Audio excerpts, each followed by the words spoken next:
Casey Hunt is our Capitol Hill correspondent who's got the best seat in the House. Casey, we can not see you, but we can hear you. What are you seeing? Savannah, good evening. We are actually seeing right now that there are members of the Congressional Black Caucus who are remaining seated as the president walks into the House chamber. He is coming slowly up the aisle, which is a dramatic scene I'm sure that our viewers are able to look at, even though I can't see the same thing that they are seeing. But we were watching to see if there would be some sort of protest from Democrats in what really is such a divided era. A year ago, there were some Democrats who came into this speech hopeful. It was, of course, not a State of the Union. It was a joint address to Congress. But they hoped that he would talk about joint priorities and ways they might work together. And over the last year, they have been sorely disappointed. And it's very difficult to overstate the emotional anger that some members of this House of Representatives feel towards this president. And Nancy Pelosi, the House Minority Leader, had urged her members not to walk out of this speech, not to make it about them instead of about what the president was going to say tonight. And it appears that they have found something of a middle ground in this sign of some level of disrespect, Savannah. All right, Casey Hunt on the Hill for us. Thanks, Casey. We saw a picture a moment ago, some of the women members, Democratic members wearing black, noting the Me Too movement. You're going to see a lot of statements, some subtle, some not so subtle in this chamber tonight. Andrea Mitchell, your thoughts as we await the presidency? Well, this is a big moment, obviously, for the president, but it's noteworthy that the Democrats have been advised not to do anything that is rude. Remember that Joe Wilson moment when he shouted out, "You lie," at President Obama, which was so notable. You see there, Supreme Court Justice Stephen Breyer, who has, among all the Supreme Court justices, attended most often these events. They don't have to attend. It's a matter of personal preference. Ruth Bader Ginsburg is up in Rhode Island at an appearance tonight, so she's not here. But he always makes sure that he is here. As we see the president approaching the podium, this is a big question. He's got foreign policy challenges and a domestic policy to sell, the tax cuts and the economy. Yeah, 4 members of the Supreme Court attending tonight. Thomas, we await the president to take the podium. He will have a short amount of time on this laundry list in a year of midterm elections. I've been watching him since he was 34 years old, and at the end of every day, he considered himself one of the great salesmen in the world. The fact that he sells sizzle more often than he does substance doesn't get in his way. He has utter confidence in what he's saying. That's how he got to be the president. Even the ups and downs during all of this, he's not lost faith in himself. There's never any self-doubt. This speech tonight is expected to be different than what we've been hearing from him. We'll see how he carries out that speech in the days to come. That's the important part of it. And relishing the applause there, and a lot of, as we said, invited guests here, each telling a story of their own. First Lady Melania Trump has a number of guests who will be referred to as we await the president's remarks. I think it could be a rowdy gallery. There's a lot of invited guests, and the gallery is, I know, where everybody's talking about Nancy Pelosi warning House Democrats not to do anything. But the gallery, they don't listen to leadership. They're not members of Congress. They're there as political activists. Wouldn't be surprised It's if an activist audience. And some have you boycotts. already can tell there is a. It feels a little. It feels like it's a loud. We just saw Nancy Pelosi also quieting her troops. She was marshaling them next to Steny Hoyer. And let's not forget, as we see Attorney General Sessions, this is a president who's under criminal investigation right now for obstruction of justice with regard to the Russia investigation. So a lot going on in the backdrop. I have the high privilege and the distinct honor of presenting to you the President of the United States.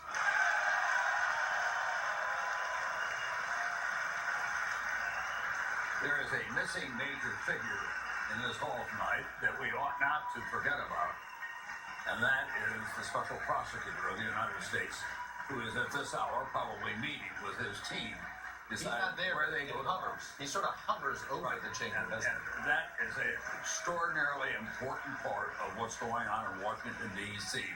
And despite all of the grandeur of this setting and the television photos and the members of the Supreme Court, members of the cabinet, out there is a highly regarded investigator who is looking into whether or not he broke the law. Mr. Vice President, members of Congress, the First Lady, of the United States and my fellow Americans. Less than 1 year has passed since I first stood at this podium in this majestic chamber to speak on behalf of the American people and to address their concerns, their hopes, and their dreams. That night, our new administration had already taken very swift action. A new tide of optimism was already sweeping across our land. Each day since, we have gone forward with a clear vision and a righteous mission to make America great again for all Americans.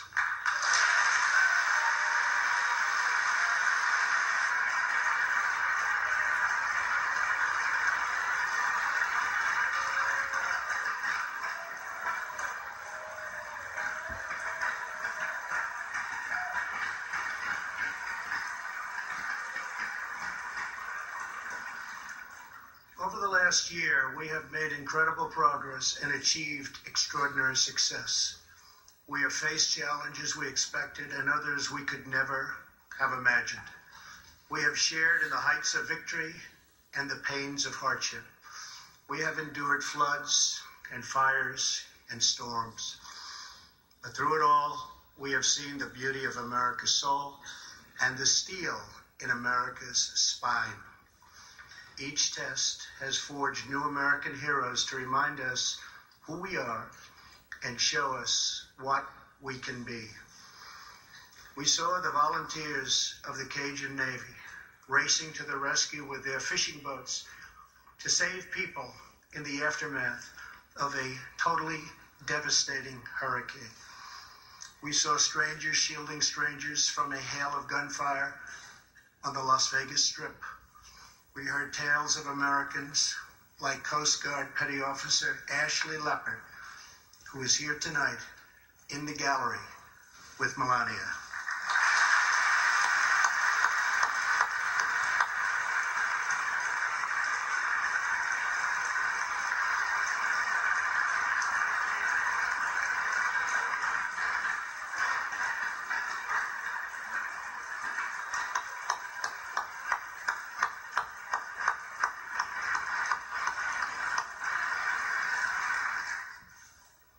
Ashley was aboard one of the first helicopters on the scene in Houston during the Hurricane Harvey. Through 18 hours of wind and rain, Ashley braved live power lines and deep water to help save more than 40 lives. Ashley, we all thank you. Thank you very much.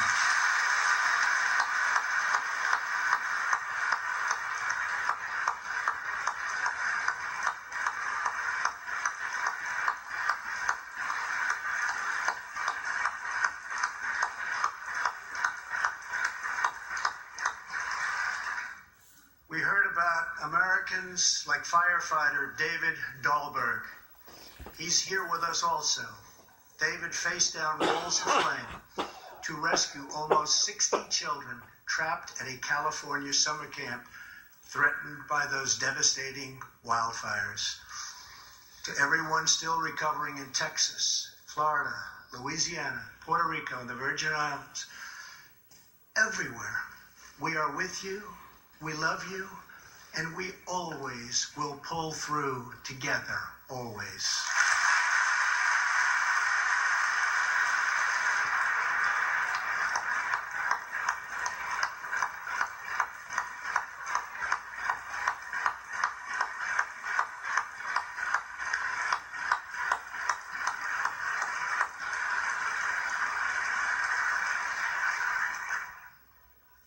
Thank you to David and the brave people of California. Thank you very much, David. Great job. Some trials over the past year touched this chamber very personally. With us tonight is one of the toughest people ever to serve in this house. A guy who took a bullet, almost died, and was back to work 3.5 months later. The legend from Louisiana, Congressman Steve Scalise.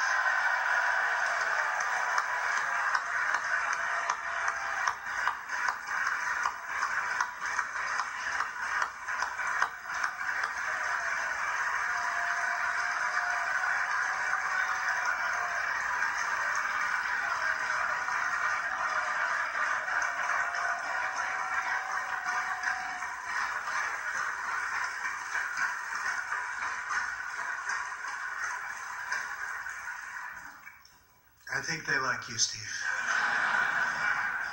We're incredibly grateful for the heroic efforts of the Capitol Police officers, the Alexandria Police, and the doctors, nurses, and paramedics who saved his life and the lives of many others, some in this room. In the aftermath, yes.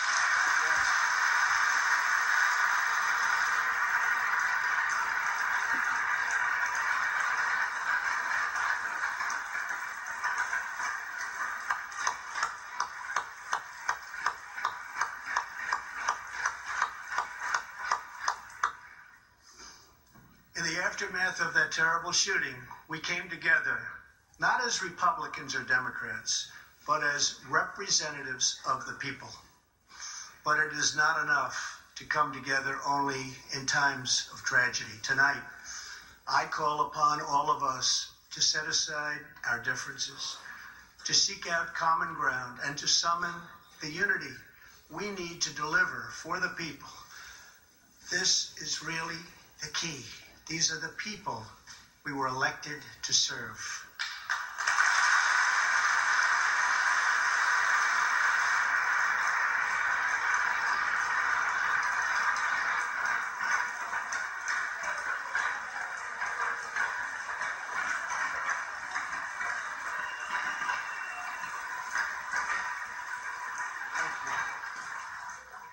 Over the last year, the world has seen what we always knew, that no people on earth are so fearless or daring or determined as Americans. If there is a mountain, we climb it. If there's a frontier, we cross it. If there's a challenge, we tame it. If there's an opportunity, we seize it. So let's begin tonight by recognizing that the state of our union is strong because our people are strong.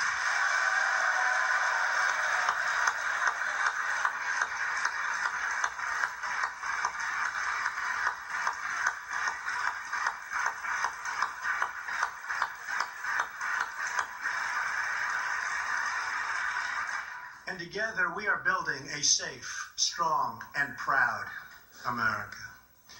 Since the election, we have created 2.4 million new jobs,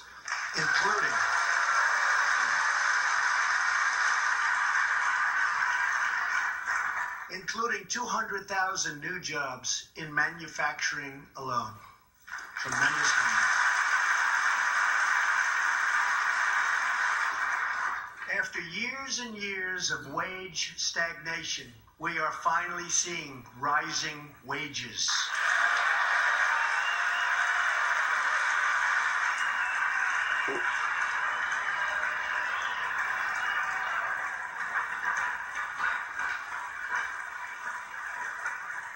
Unemployment claims have hit a 45-year low.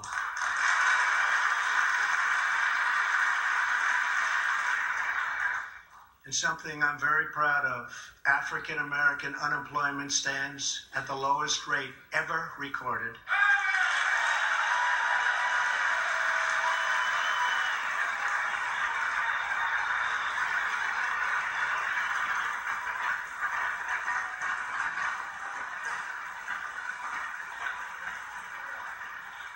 And Hispanic American unemployment has also reached the lowest levels in history.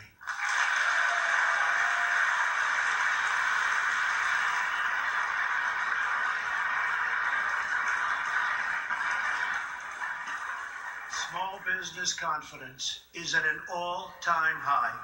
The stock market has smashed one record after another, gaining $8 trillion and more in value in just this short period of time. The great news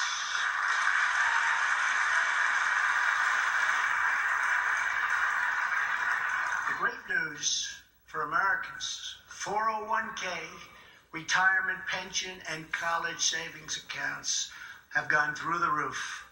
And just as I promised the American people from this podium 11 months ago, we enacted the biggest tax cuts and reforms in American history.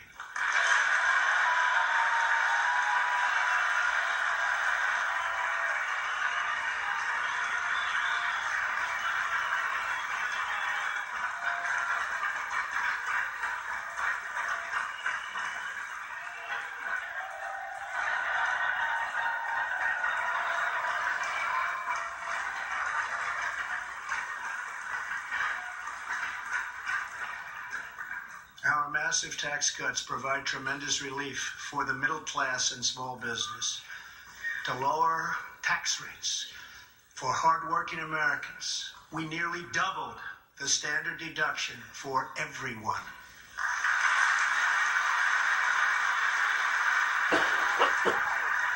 Now, the first $24,000 earned by a married couple is completely tax-free.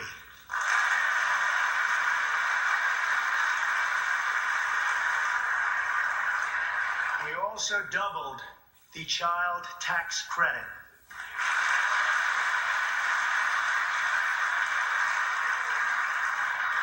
The typical family of four making $75,000 will see their tax bill reduced by $2,000, slashing their tax bill in half.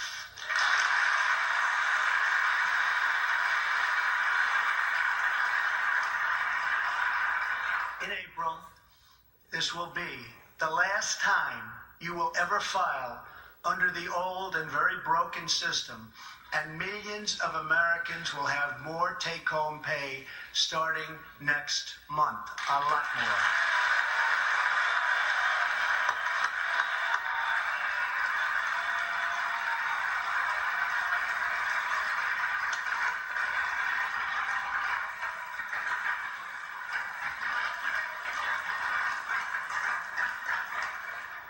We eliminated an especially cruel tax that fell mostly on Americans making less than $50,000 a year, forcing them to pay tremendous penalties simply because they couldn't afford government-ordered health plans.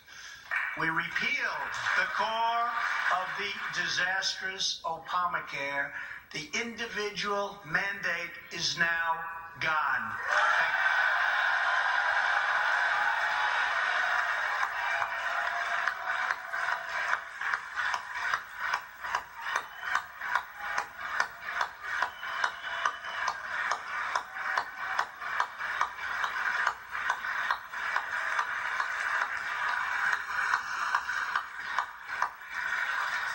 We slashed the business tax rate from 35% all the way down to 21%, so American companies can compete and win against anyone else anywhere in the world.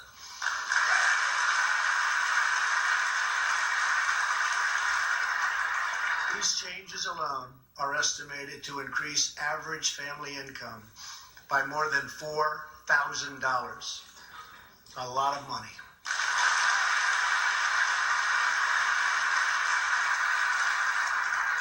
Small businesses have also received a massive tax cut and can now deduct 20% of their business income. Here tonight are Steve Staub and Sandy Keplinger of Staub Manufacturing, a small, beautiful business in Ohio. They've just finished the best year in their 20-year history.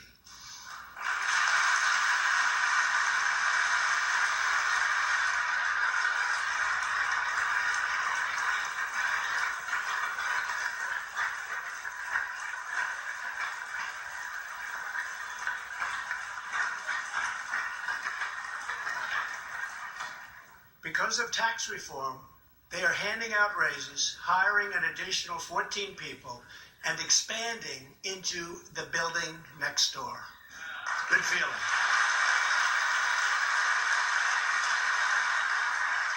One of Staub's employees, Corey Adams, is also with us tonight. Corey is an all-American worker. He supported himself through high school, lost his job during the 2008 recession, and was later hired by Staub, where he trained to become a welder. Like many hardworking Americans, Corey plans to invest his tax cut raise into his new home and his two daughters' education. Corey, please stand.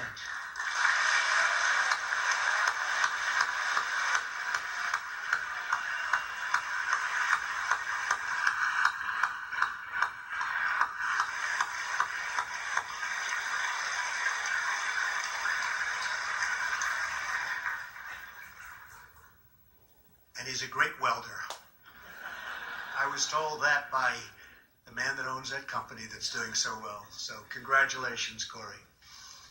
Since we passed tax cuts, roughly 3 million workers have already gotten tax cut bonuses. Many of them thousands and thousands of dollars per worker, and it's getting more every month, every week. Apple has just announced it plans to invest a total of $350 billion in America and hire another 20,000 workers.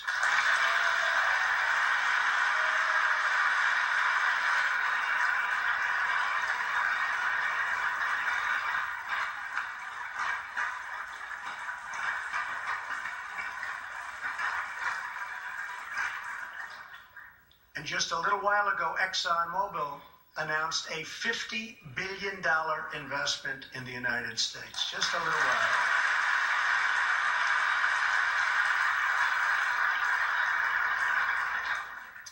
This, in fact, is our new American moment. There has never been a better time to start living the American dream.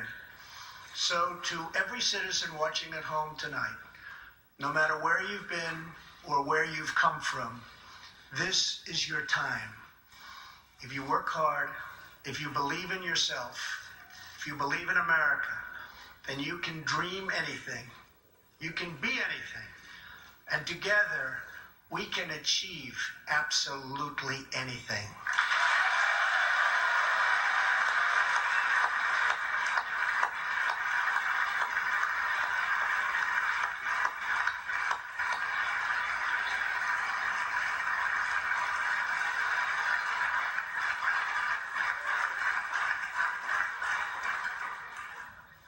Tonight, I want to talk about what kind of future we're going to have and what kind of a nation we're going to be. All of us together as one team, one people, and one American family can do anything. We all share the same home, the same heart, the same destiny, and the same great American flag.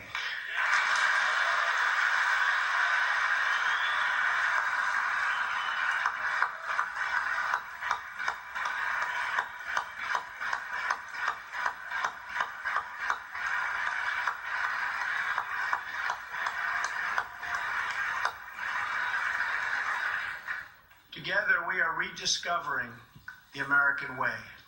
In America, we know that faith and family, not government and bureaucracy, are the center of American life. The motto is, "In God we trust."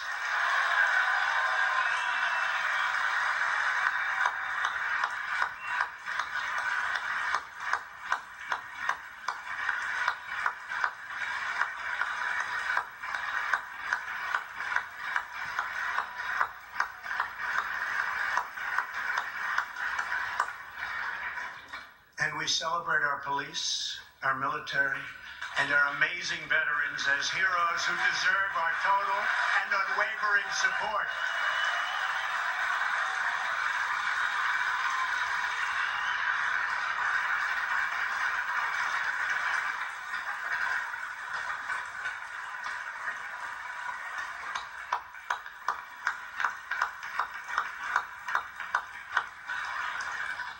Here tonight is Preston Sharp, a 12-year-old boy from Redding, California, who noticed that veterans' graves were not marked with flags on Veterans Day.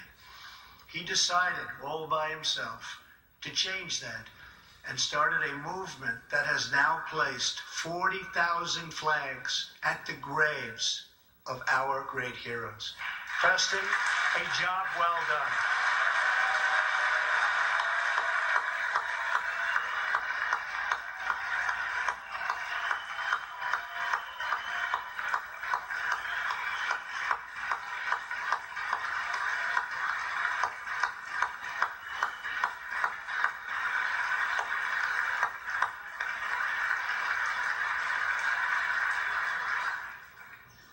Young patriots like Preston teach all of us about our civic duty, as Americans.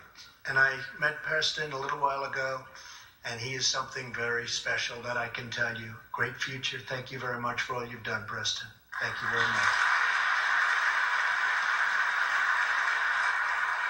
Preston's reverence for those who have served our nation reminds us of why we salute our flag, why we put our hands on our hearts for the Pledge of Allegiance, and why we proudly stand for the national anthem.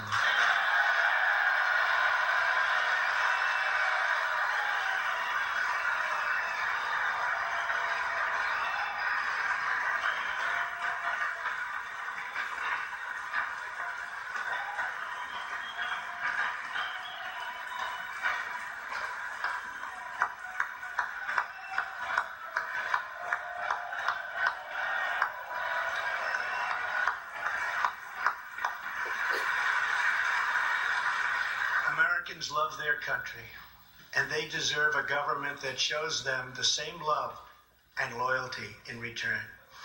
For the last year, we have sought to restore the bonds of trust between our citizens and their government. Working with the Senate, we are appointing judges who will interpret the Constitution as written, including a great new Supreme Court justice and more circuit court judges than any new administration in the history of our country.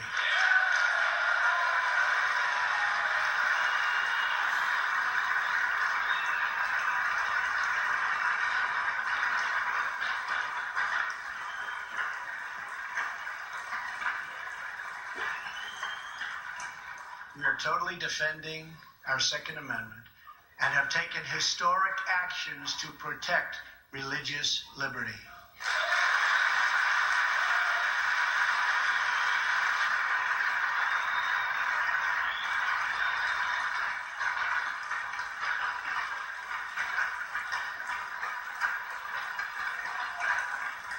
And we are serving our brave veterans, including giving our veterans choice in their health care decisions.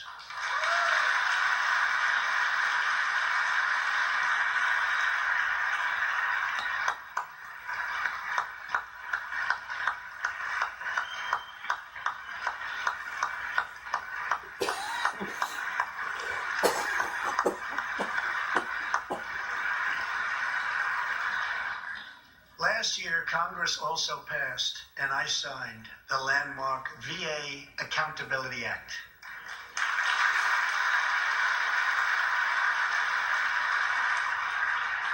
Since its passage, my administration has already removed more than 1,500 VA employees who failed to give our veterans the care they deserve. And we are hiring talented people who love our vets as much as we do. And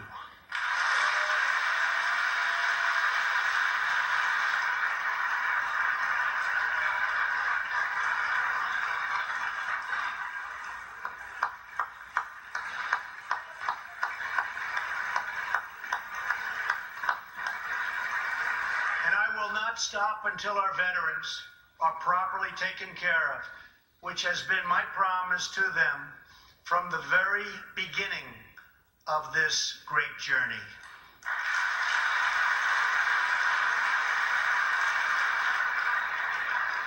All Americans deserve accountability and respect, and that's what we are giving to our wonderful heroes, our veterans. Thank you.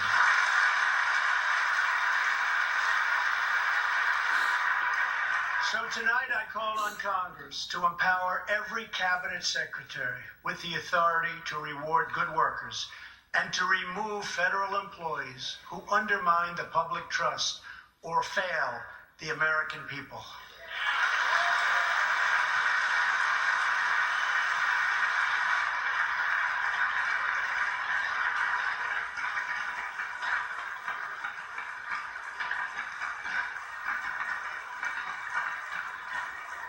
In our drive to make Washington accountable, we have eliminated more regulations in our first year than any administration in the history of our country.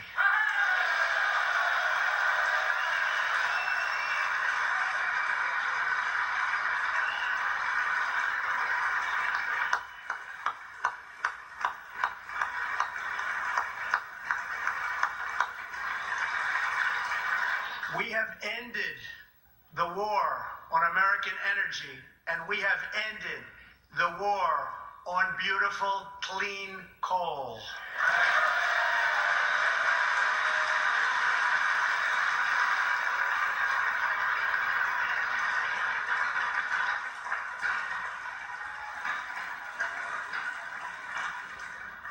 We are now very proudly an exporter of energy to the world.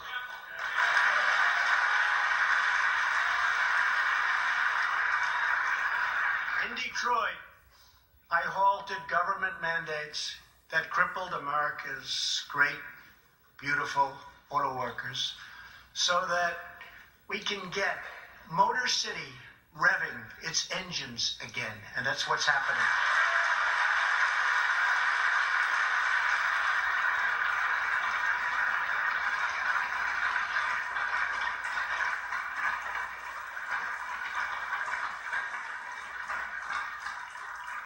Many car companies are now building and expanding plants in the United States, something we haven't seen for decades. Chrysler is moving a major plant from Mexico to Michigan. Toyota and Mazda are opening up a plant in Alabama, a big one, and we haven't seen this in a long time. It's all coming back.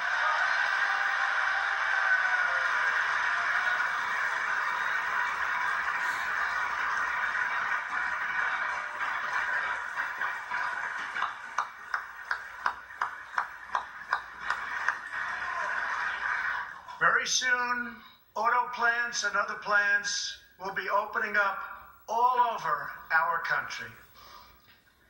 This is all news Americans are totally unaccustomed to hearing. For many years, companies and jobs were only leaving us. But now, they are roaring back, they're coming back. They want to be where the action is. They want to be in the United States of America. That's what they want to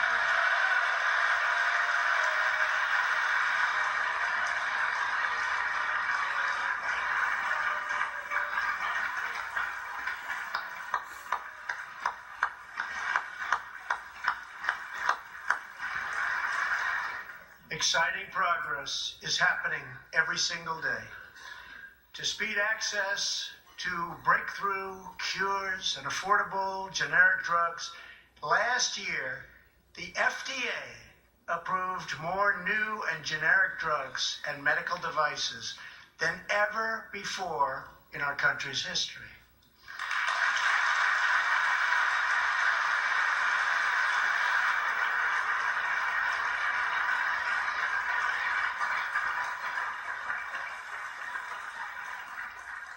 We also believe that patients with terminal conditions, terminal illness, should have access to experimental treatment immediately that could potentially save their lives.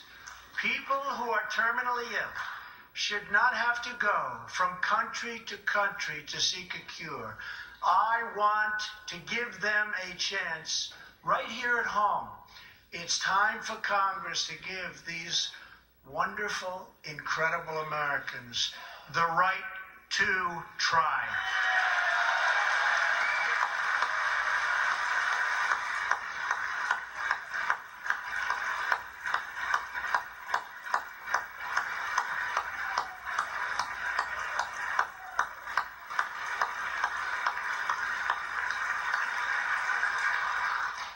One of my greatest priorities is to reduce the price of prescription drugs.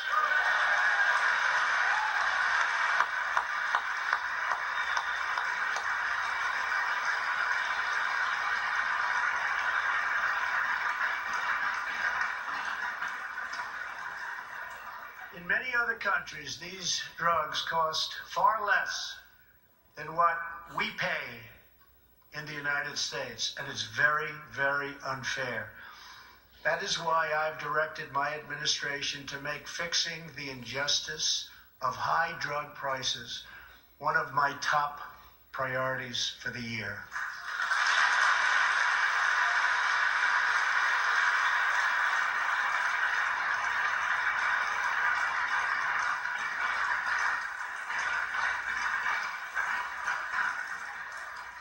prices will come down substantially. Watch. America has also finally turned the page on decades of unfair trade deals that sacrificed our prosperity and shipped away our companies, our jobs, and our wealth. Our nation has lost its wealth, but we're getting it back so fast. The era of economic surrender is totally over. From now on, we expect trading relationships to be fair and, very importantly, reciprocal.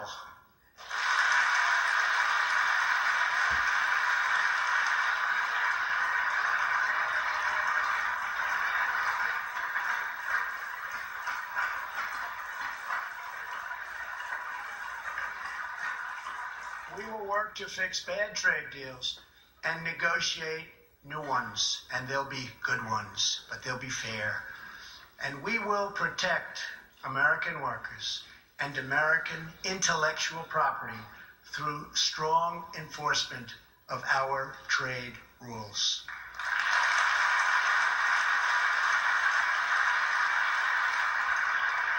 As we rebuild our industries, it is also time to rebuild our crumbling infrastructure.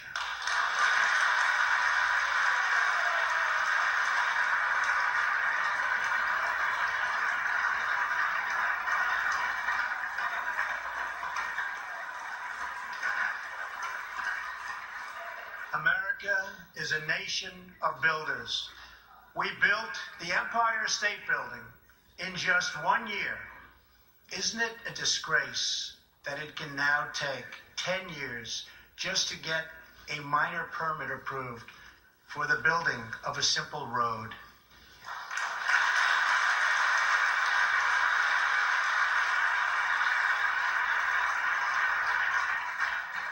I am asking both parties to come together to give us safe, fast, reliable, and modern infrastructure that our economy needs and our people deserve.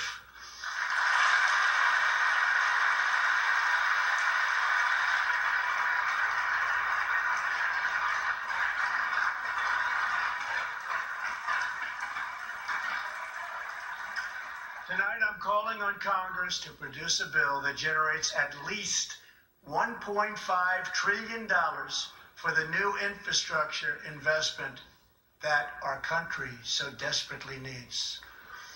Every federal dollar should be leveraged by partnering with state and local governments and, where appropriate, tapping into private sector investment to permanently fix the infrastructure deficit, and we can do it.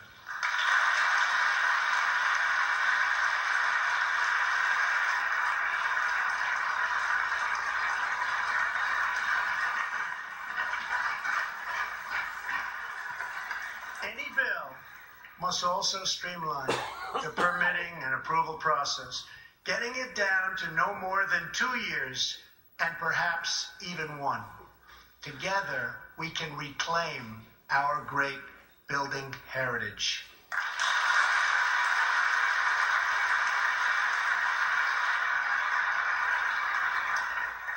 We will build gleaming new roads, bridges, highways, railways, and waterways all across our land.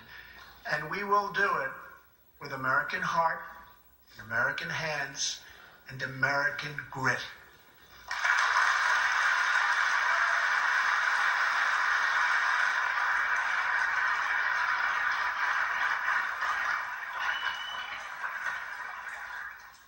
We want every American to know the dignity of a hard day's work. We want every child to be safe in their home at night. And we want every citizen to be proud of this land that we all love so much. We can lift our citizens from welfare to work, from dependence to independence, and from poverty to prosperity.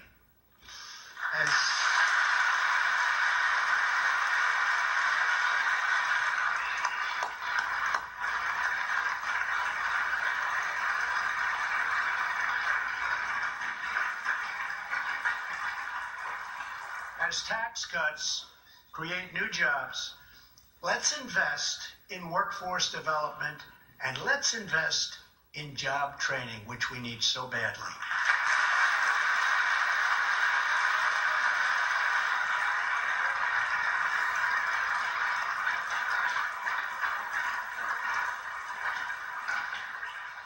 Let's open great vocational schools so our future workers can learn a craft and realize their full potential.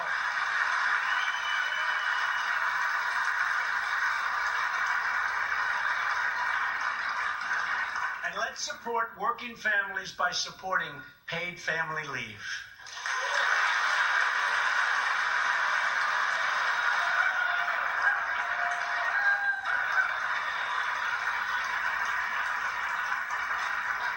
As America regains its strength, opportunity must be extended to all citizens.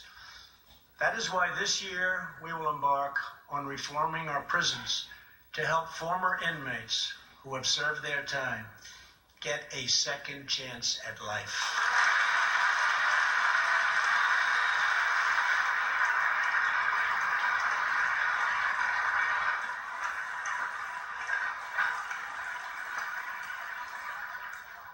Struggling communities, especially immigrant communities, will also be helped by immigration policies that focus on the best interests of American workers and American families.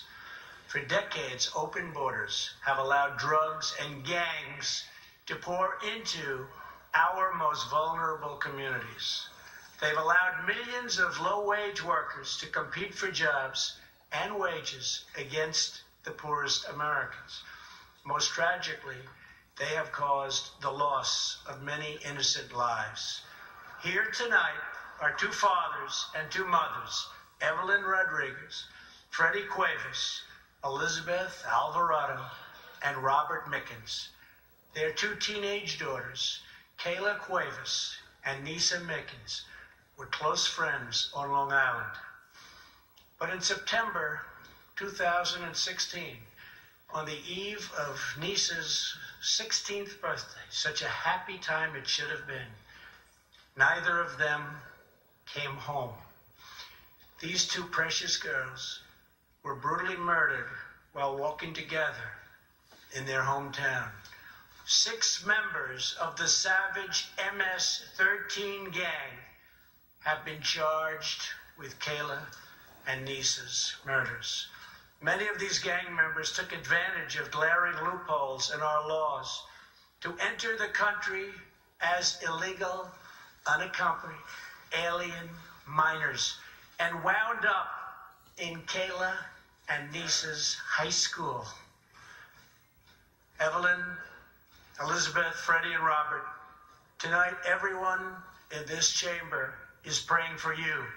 Everyone in America is grieving for you. Please stand. Thank you very much.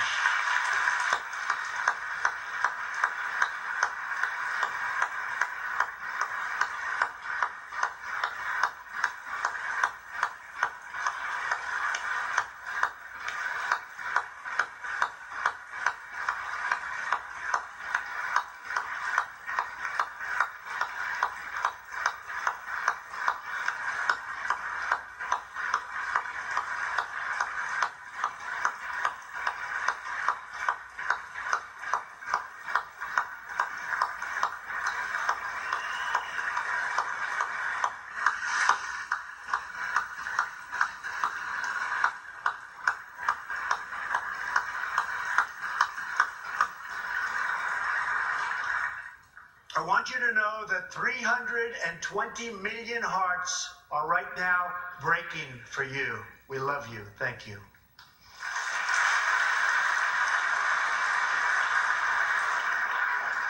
While we cannot imagine the depths of that kind of sorrow, we can make sure that other families never have to endure this kind of pain. Tonight I am calling on Congress to finally close the deadly loopholes that have allowed MS-13 and other criminal gangs to break into our country. We have proposed new legislation that will fix our immigration laws and support our ICE and Border Patrol agents. These are great people. These are great, great people that work so hard in the midst of such danger so that this can never happen again.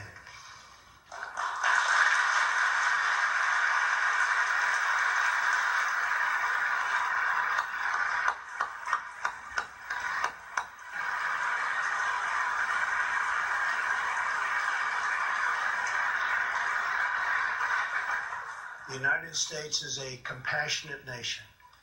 We are proud that we do more than any other country anywhere in the world to help the needy, the struggling, and the underprivileged all over the world. But as President of the United States, my highest loyalty, my greatest compassion, my constant concern is for America's children, America's struggling workers, and America's forgotten communities.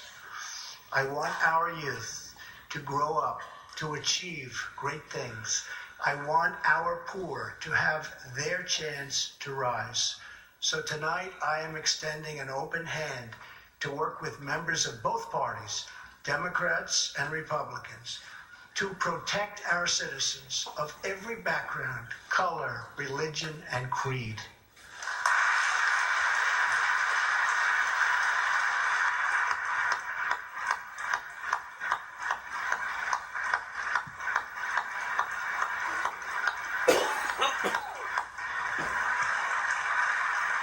My duty and the sacred duty of every elected official in this chamber is to defend Americans, to protect their safety, their families, their communities, and their right to the American dream.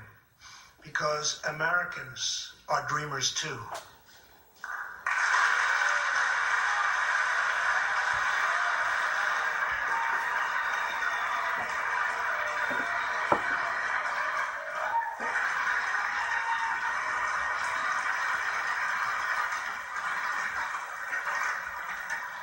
Here tonight is one leader in the effort to defend our country, Homeland Security Investigation Special Agent Celestino Martinez. He goes by DJ and CJ. He said, call me either one.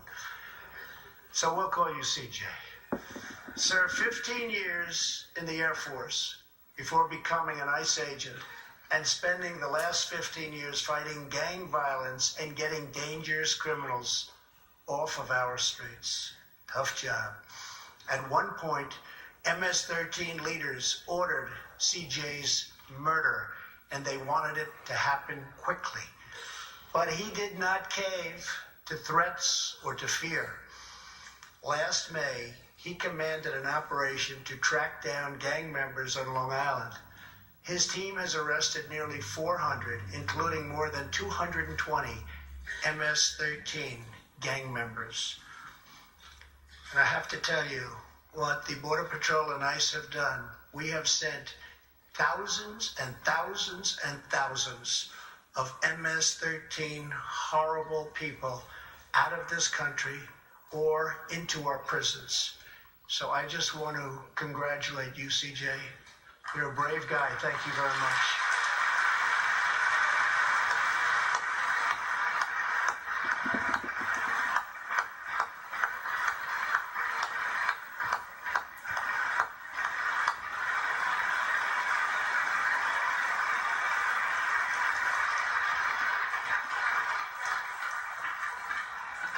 And I asked CJ, what's the secret? He said, we're just tougher than they are. And I like that answer.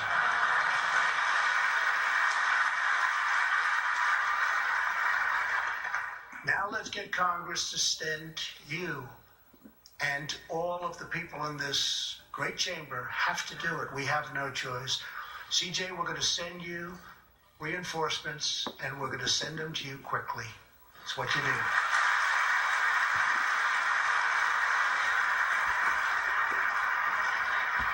Over the next few weeks, the House and Senate will be voting on an immigration reform package.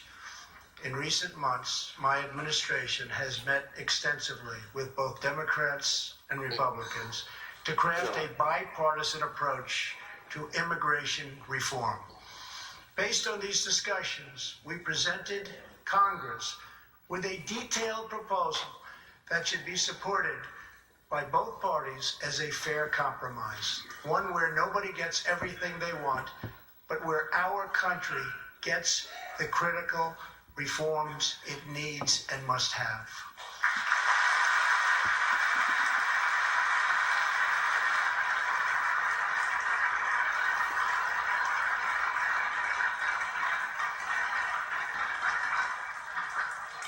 Here are the 4 pillars of our plan. The first pillar of our framework generously offers a path to citizenship for 1.8 million illegal immigrants who were brought here by their parents at a young age. That covers almost 3 times more people than the previous administration covered.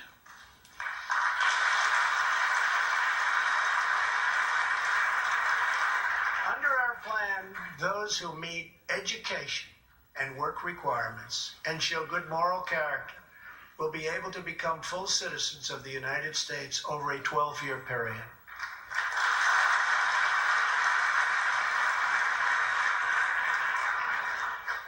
The second pillar fully secures the border.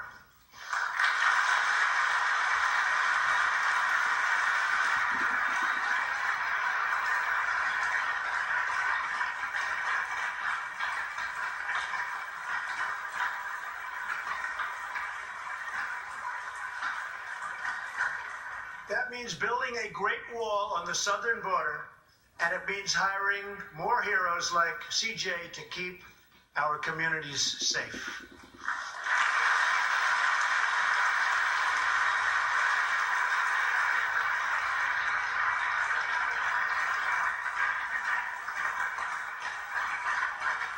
Crucially, our plan closes the terrible loopholes exploited by criminals and terrorists to enter our country, and it finally ends the horrible and dangerous practice of catch and release.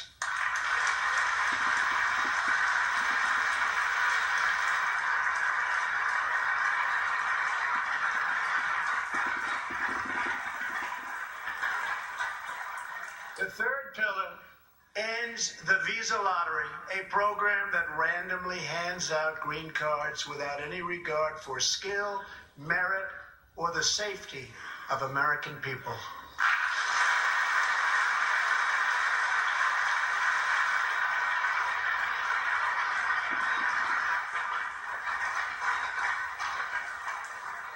It's time to begin moving toward a merit-based immigration system, one that admits people who are skilled, who want to work, who will contribute to our society, and who will love and respect our country.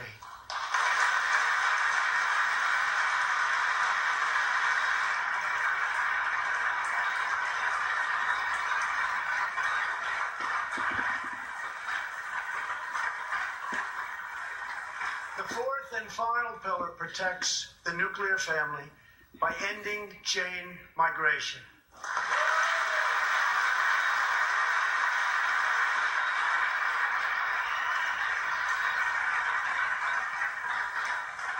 Under the current broken system, a single immigrant can bring in virtually unlimited numbers of distant relatives.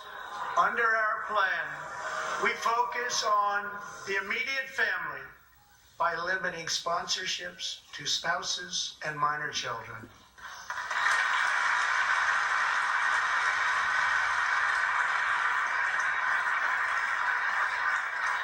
This vital reform is necessary not just for our economy, but for our security and for the future of America. In recent weeks, 2 terrorist attacks in New York were made possible by the visa lottery and chain migration. In the age of terrorism, these programs present risks we can just no longer afford. It's time to reform.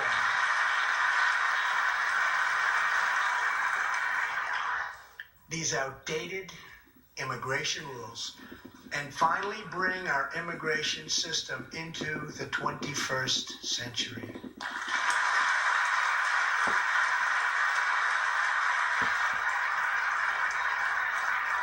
These four pillars represent a down-the-middle compromise and one that will create a safe, modern, and lawful immigration system. For over 30 years, Washington has tried and failed to solve this problem. This Congress can be the one that finally makes it happen. Most importantly, these four pillars will produce legislation that fulfills my ironclad pledge to sign a bill that puts America first.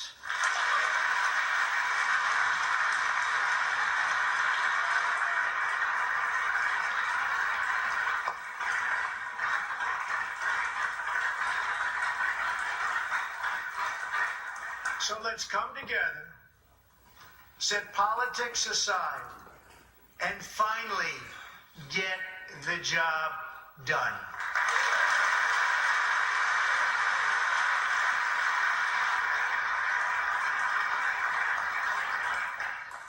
These reforms will also support our response to the terrible crisis of opioid and drug addiction. Never before has it been like it is now. It is terrible. We have to do something about it. In 2016, we lost 64,000 Americans to drug overdoses, 174 deaths per day, 7 per hour. We must get much tougher on drug dealers and pushers if we are going to succeed in stopping this scourge.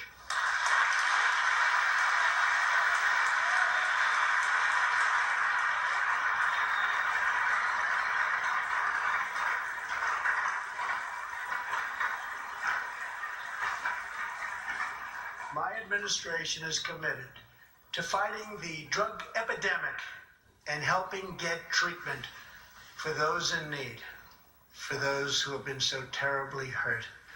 The struggle will be long and it will be difficult, but as Americans always do, in the end, we will succeed, we will prevail.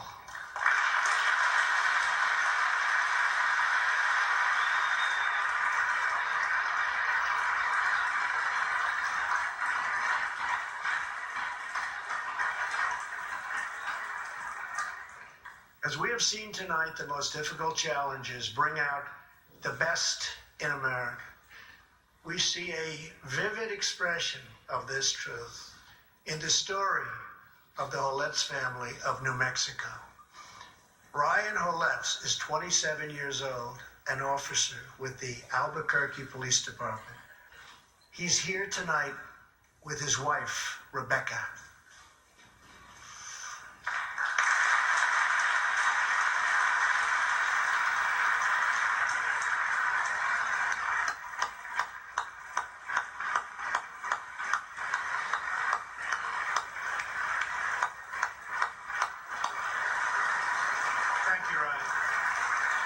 Last year, Ryan was on duty when he saw a pregnant, homeless woman preparing to inject heroin.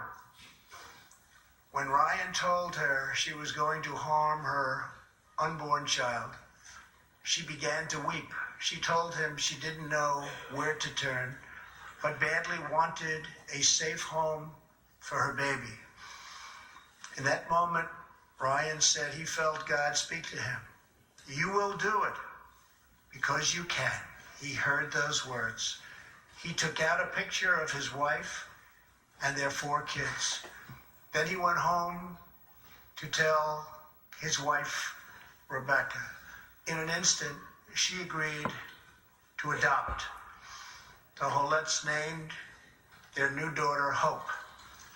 Ryan and Rebecca, you embody the goodness of our nation. Thank you.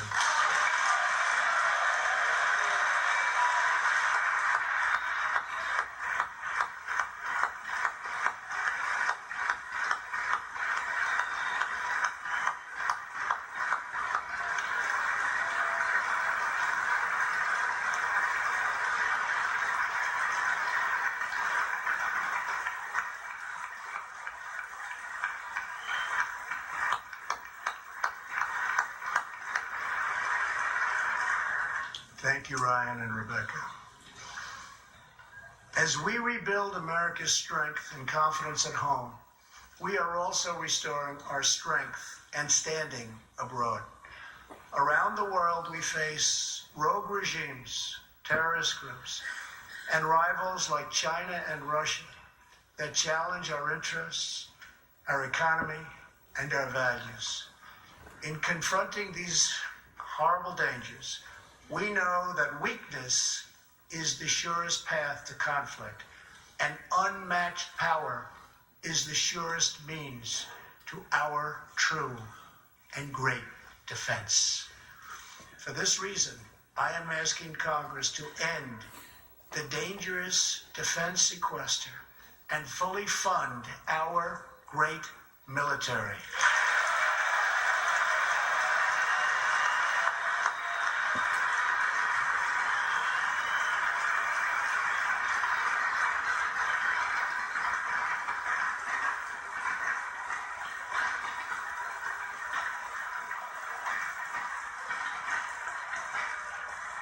As part of our defense, we must modernize and rebuild our nuclear arsenal, hopefully never having to use it, but making it so strong and so powerful that it will deter any acts of aggression by any other nation or anyone else.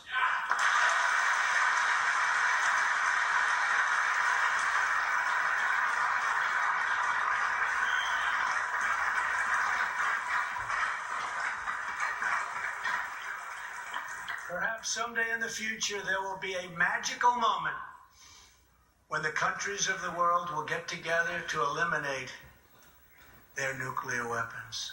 Unfortunately, we are not there yet, sadly.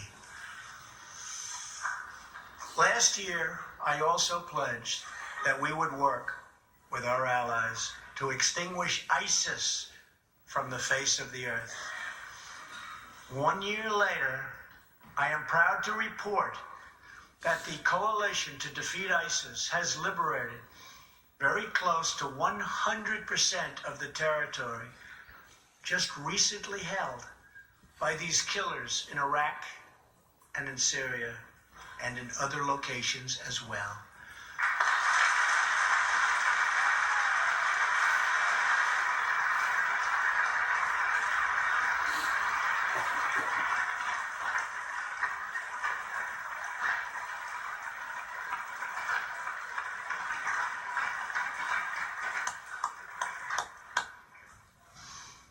But there is much more work to be done. We will continue our fight until ISIS is defeated. Army Staff Sergeant Justin Peck is here tonight. Near Raqqa, last November, Justin and his comrade, Chief Petty Officer Kenton Stacy, were on a mission to clear buildings that ISIS had rigged with explosive, so that civilians could return to that city hopefully soon and hopefully safely.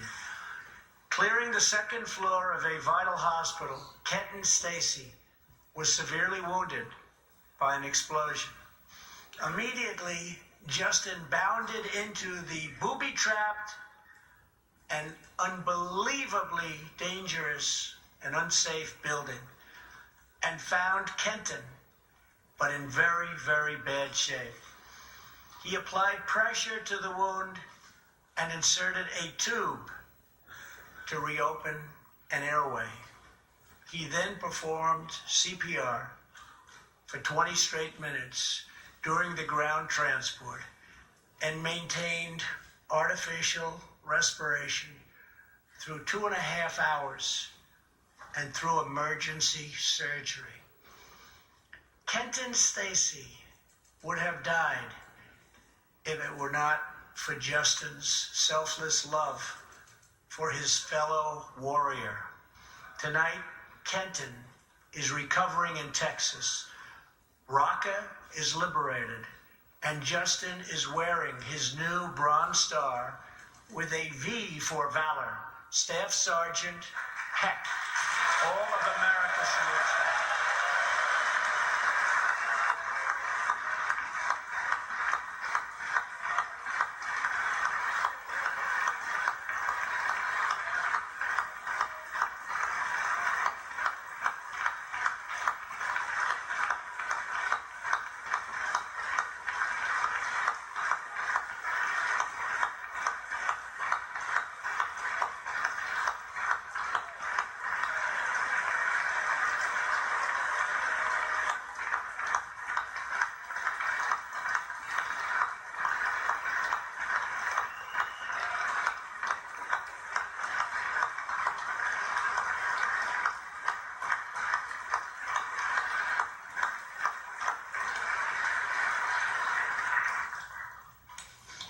Terrorists who do things like place bombs in civilian hospitals are evil.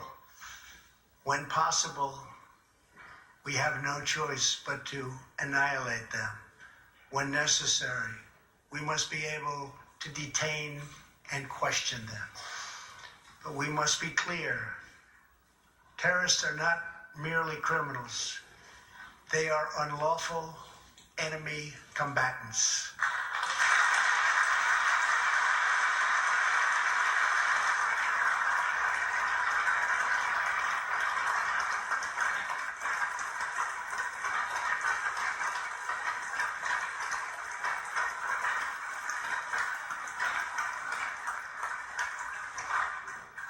And when captured overseas, they should be treated like the terrorists they are. In the past, we have foolishly released hundreds and hundreds of dangerous terrorists, only to meet them again on the battlefield, including the ISIS leader, al-Baghdadi, who we captured, who we had, who we released. So today, I'm keeping another promise. I just signed, prior to walking in, an order directing Secretary Mattis, who is doing a great job. Thank you.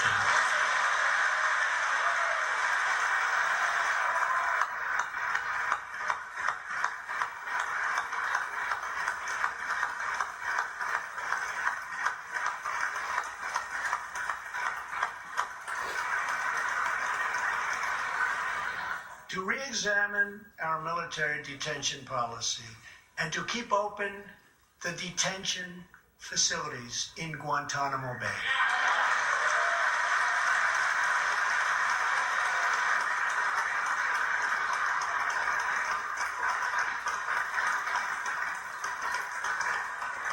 I am asking Congress to ensure that in the fight against ISIS and Al-Qaeda, we continue to have all necessary power to detain terrorists wherever we chase them down, wherever we find them.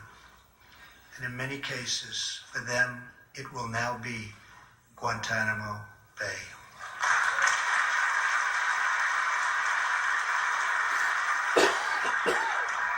At the same time, as of a few months ago, our warriors in Afghanistan have new rules of engagement.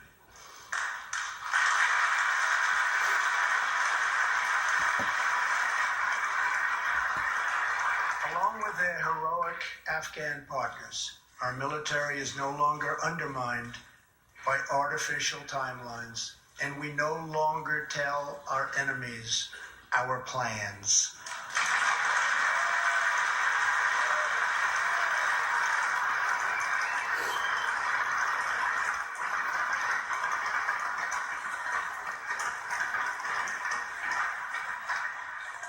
Last month, I also took an action endorsed unanimously by the U.S. Senate just months before.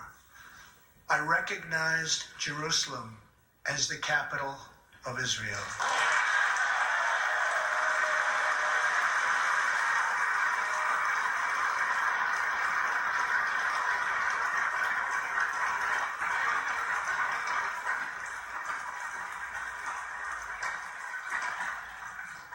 Shortly afterwards, dozens of countries voted in the United Nations General Assembly against America's sovereign right to make this decision.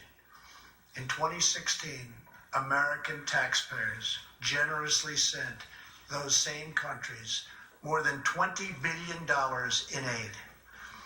That is why tonight I am asking Congress to pass legislation to help ensure American foreign assistance dollars always serve American interests and only go to friends of America, not enemies of America.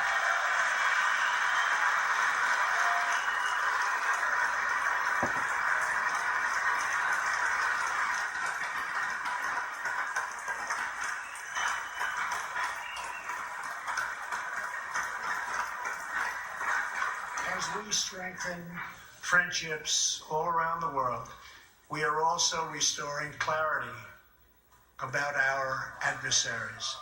When the people of Iran rose up against the crimes of their corrupt dictatorship, I did not stay silent. America stands with the people of Iran in their courageous struggle for freedom.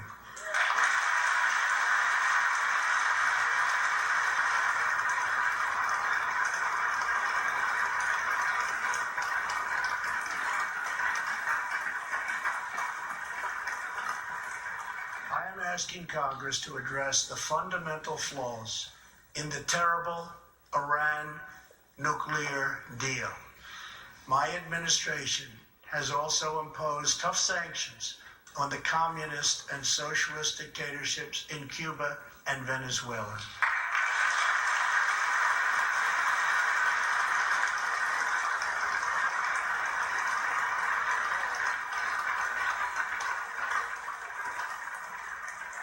But no regime has oppressed its own citizens more totally or brutally than the cruel dictatorship in North Korea.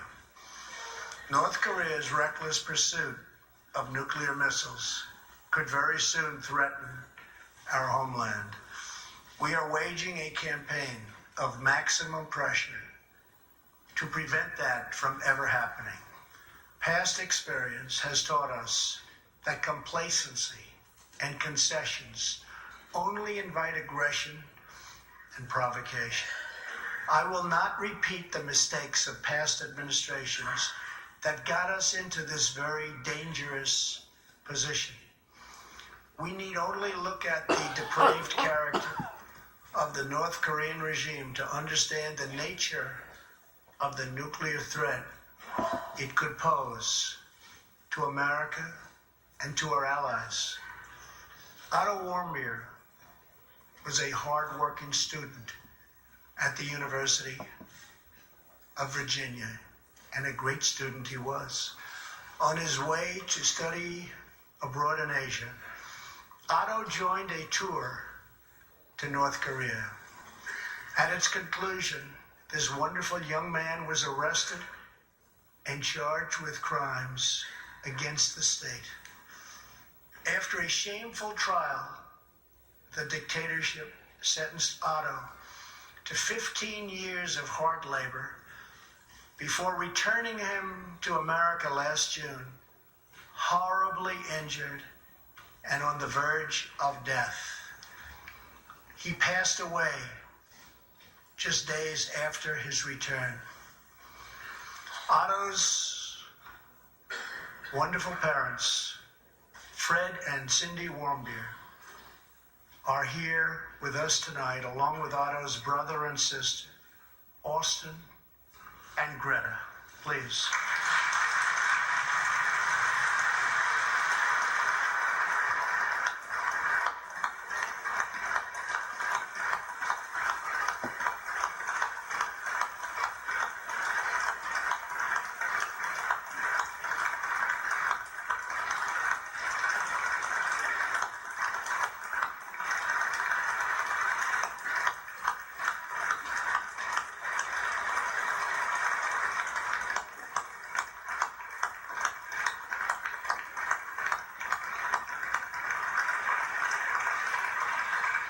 Incredible people. You are powerful witnesses to a menace that threatens our world, and your strength truly inspires us all. Thank you very much. Thank you.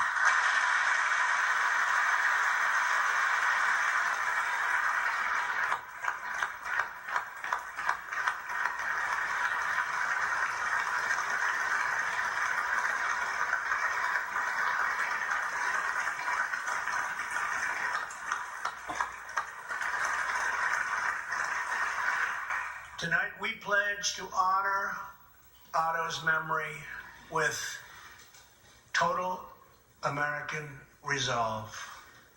Thank you. Finally,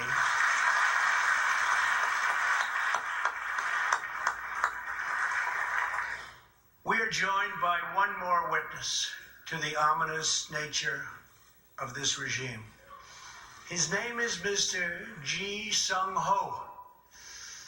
In 1996, Sung Ho was a starving boy in North Korea. One day he tried to steal coal from a railroad car to barter for a few scraps of food, which were very hard to get. In the process, he passed out on the train tracks, exhausted from hunger. He woke up as a train ran over his limbs. He then endured multiple amputations without anything to dull the pain or the hurt. His brother and sister gave what little food they had to help him recover and ate dirt themselves, permanently stunting their own growth. Later, he was tortured by North Korean authorities after returning from a brief visit to China. His tormentors wanted to know if he'd met any Christians. He had, and he resolved after that to be free. Sung Ho traveled thousands of miles on crutches all across China and Southeast Asia to freedom. Most of his family followed. His father was caught trying to escape and was tortured to death. Today he lives in Seoul, where he rescues other defectors and broadcasts into North Korea what the regime fears most: the truth. Today he has a new leg, but Sung Ho, I understand you still keep those old crutches as a reminder of how far you've come. Your great sacrifice is an inspiration to us all. Please, thank you.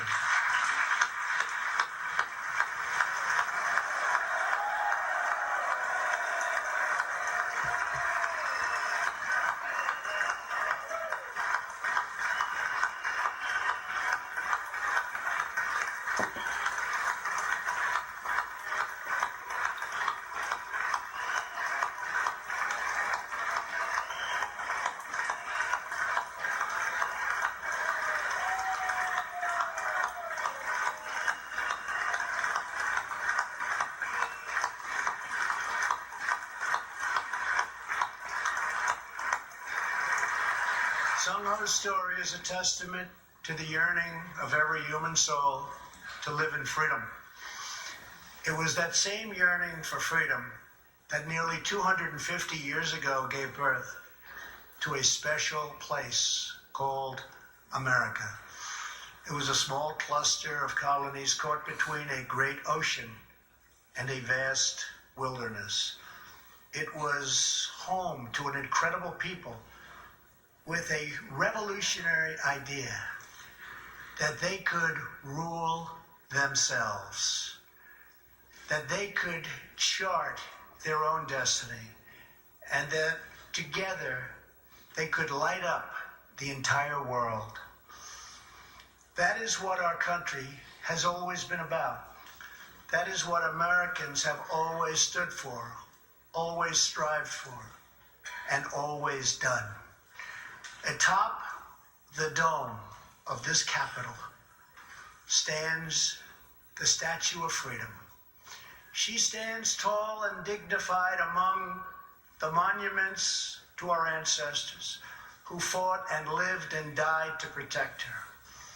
Monuments to Washington and Jefferson and Lincoln and King.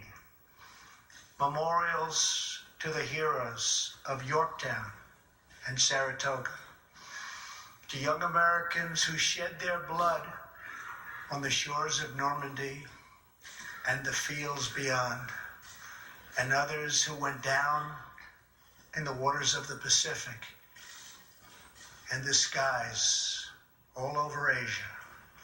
And freedom stands tall over one more monument, this one. This Capitol, this living monument, this is the monument to the American people.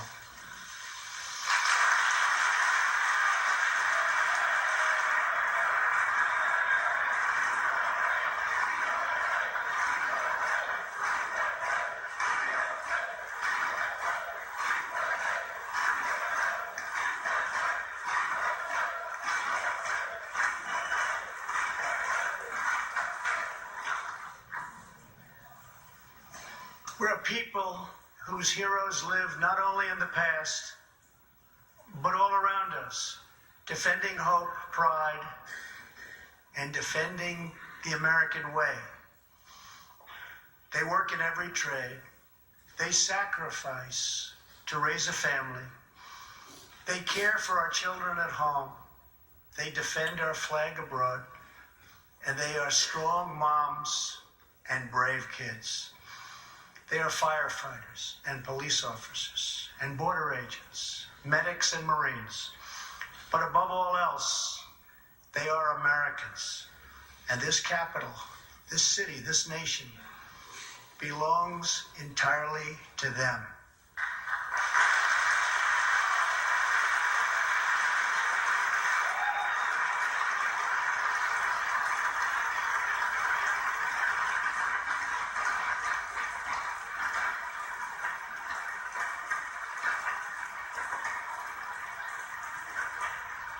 Our task is to respect them, to listen to them, to serve them, to protect them, and to always be worthy of them.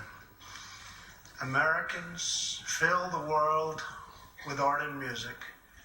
They push the bounds of science and discovery, and they forever remind us of what we should never, ever forget. The people dreamed this country. The people built this country. And it's the people who are making America great again.